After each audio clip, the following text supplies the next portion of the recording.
大家好，亲爱的年轻朋友们，祝大家新年快乐！联合国组织决定将这一天宣布为儿童年。这个组织几乎包括地球上所有国家，这是一个非常好的、正确的解决方案。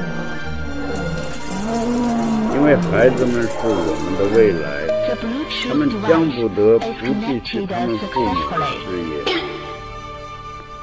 他们，我相信，愿你们的生活充满健康、幸福、平安和快乐。This is like the base, solid perk. Not too bad, not too good. I do lean a bit on the bad side because if you're already in a loop, you don't really want to run away from it unless you're already in a dead zone. So for that reason alone, it's going to go into B tier. For Pacifist, 15% faster healing for minus 5% repair speed is not the worst perk in the world if your team is coordinated, of course. And that 5% slower gen repair speed does mean that you spend more seconds on generators, meaning you do get more XP, making it a decent tool for farming if that's all you want to do. But I can't give it any more than a C. For Nobody Left Behind though, I do understand why it exists, but it's never justified to use it. Because endgames usually go like this, right? Suppose your homie got caught on the hook, right? Steven here. You never open the gates, you 99 them. Hello, Steven. And only actually open the gates when everybody's at the door safe, ready to escape.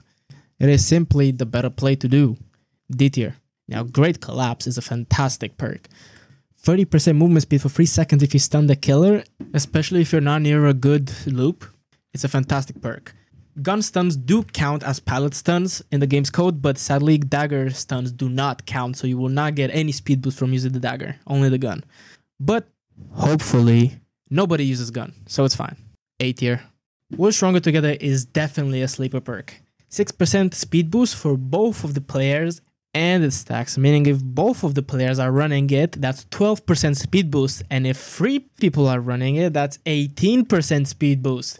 This is a fantastic perk to save people off the hook, if the team is coordinated, of course. If I was judging it just off of comp, I would say S tier, but since not every server you'll ever play is coordinated, it will have to go into B tier. Left Behind is a decent perk for altruistic players. For example, if a homie gets caught after the door was opened. But since this game only gives you 15 points for unhooking somebody and around 200 for escaping, altruistic plays are not awarded at all. And also, if Nobody Left Behind and this perk worked after all generators were completed instead of when the gates were powered, they would be a lot better than what they currently are. But since the doors have to be opened for them to activate, which again is a bad play, it's going to have to go into C tier.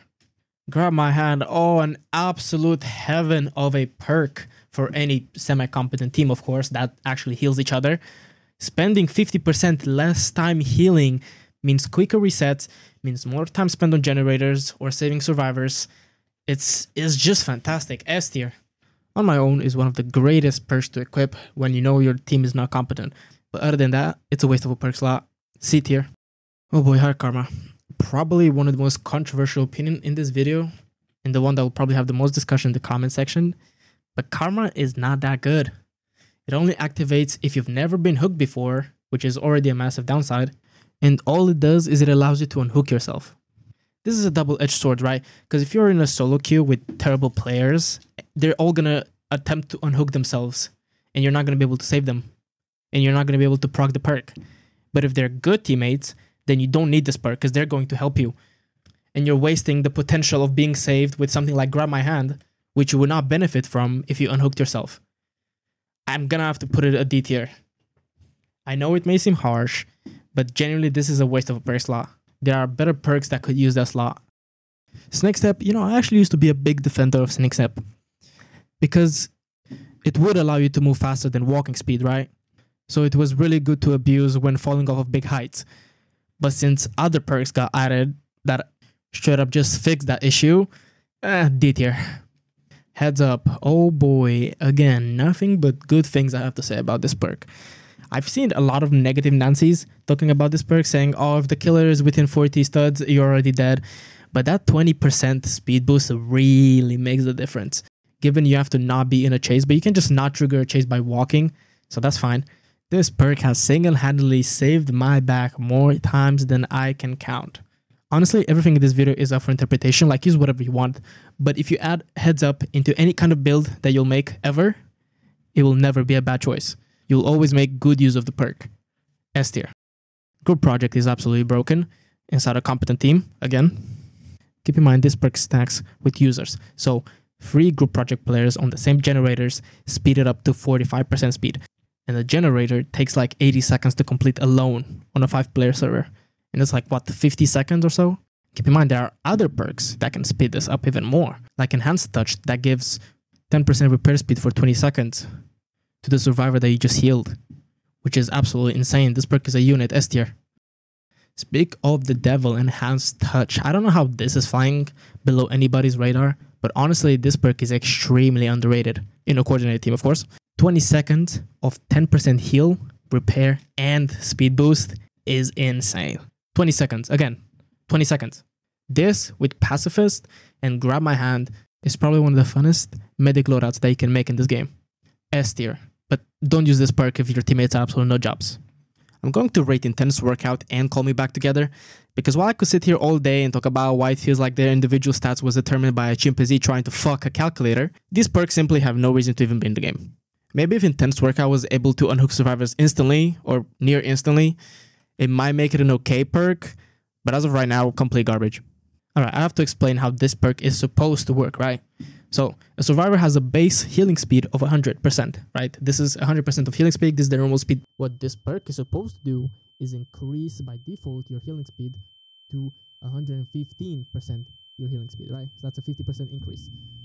And then if you got hooked once, it will go down to 111, and then hooked again, 107%.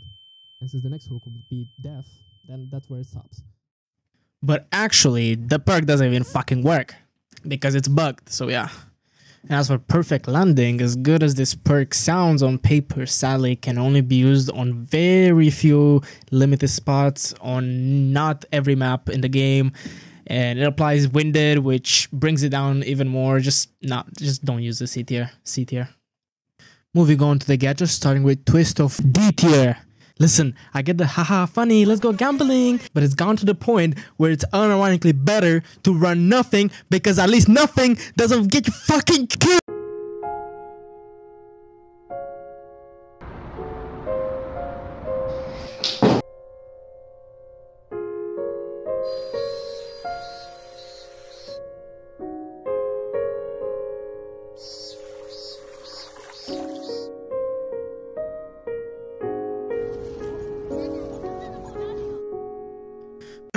Anyways, the motion tracker. As long as you keep in mind that the killer can also hear it, not only you, it's alright. And you know what? It's not the gun. So just for that alone, it gets a C tier. The Git is unironically a close contender with the flashlight for the best gadget in the game. Being able to guarantee saves and quote-unquote sabotaging hooks, unless you teleport into the killer's face, makes it a pretty decent gear all around. I just wish more people knew how to use it. S tier. The good old flashlight, super solid. Flash saves will never not be good no matter what. S tier. Just stop using it outside Palestines and saves, please. It doesn't prevent the killer from walking just straight towards you, so stop using it mid-chase, please. Bandage. Why can't this be used on your own teammates, even though they give you like 40% charge after you've healed yourself? I don't get it. A tier. Parrying Dagger. Oh boy, do I also have things to say about this. I'm gonna put in B tier. Now calm down, angry commenter. I know you never get hit when you use it or whatever, but listen, I will not fall for it. No decent player will fall for it. If you're in a lobby with good players, switch it off. Adrenaline Shot, on the other hand, is a fantastic distance maker. Well, you're not faster than the killer, but it still gives you a little bit of leeway. I basically use this all the time in solo queues and can guarantee you an escape if the doors are open and you're already hit and the killer is camping the door for some reason, which is actually a situation that's happened to me once or twice. A tier. Moving on through killer perks, starting off with Jason's Excitement. it's D tier. Don't use it. It just makes you 18% faster while you're carrying survivors. Even though it doesn't say that, that's what it does. It doesn't do anything else. D tier. Virtual Strength, 20% faster pallets and generation breaking speed is not too shabby. B tier. Off-screen scare, really good on tier 1 Myers though. But that's about it. B tier. Myers, we have Predator from him. Now I know on paper this perk sounds good, but how often do you see yourself losing a chase with someone and also not knowing where they are? I just, like, I never won a game where, oh boy, I got that Predator value that won me this game, you know what I mean? It's like, D tier, don't bother. There are better perks. Eternal Torment though, now this is a fantastic perk. Probably one of the best killer perks that there are in the game right now. I don't think I have to explain why that's good. It's good against good players, it's good against bad players. You should never run a build without this perk. S tier. Play with Your Food is a fantastic perk. Really good for tier 1 Myers players as well. Nothing more to say, honestly. S tier. Moving on to Jacket's perks now, we have Hard Swing. All things considered, not a bad perk. Being able to make time to grow up basically useless is not too shabby. And it can help against other speed perks too, like Perfect Landing or Great Collapse. B tier.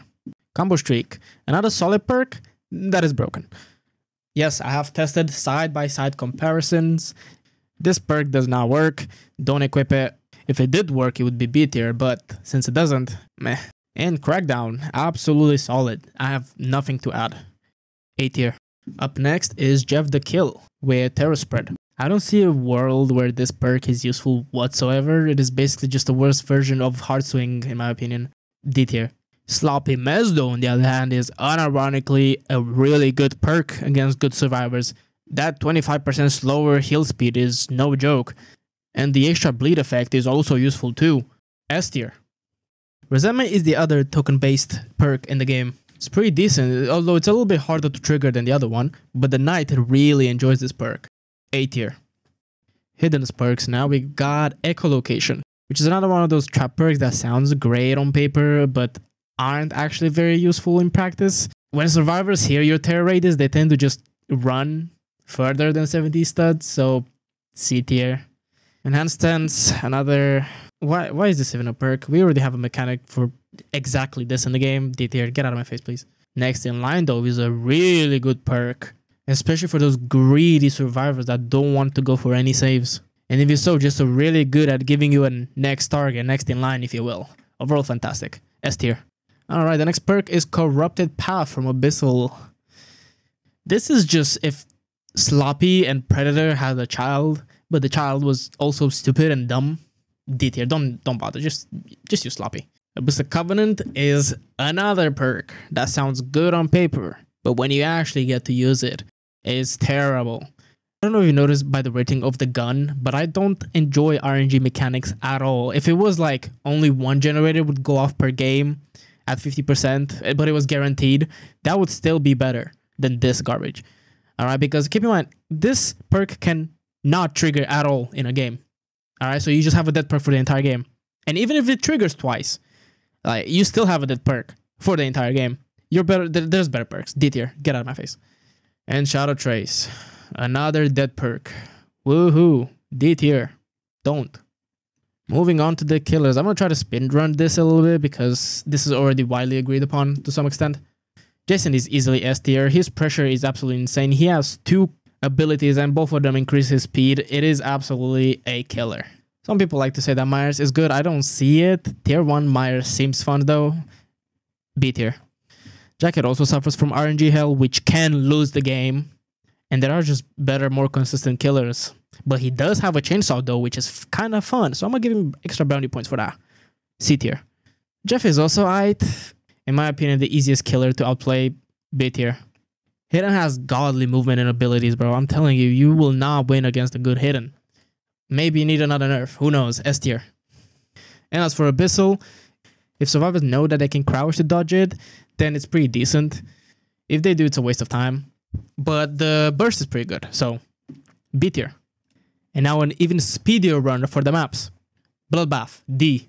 Firelink, A. Village, S. Cabin, S. Harbor, B. Nostromo, S. And that's everything.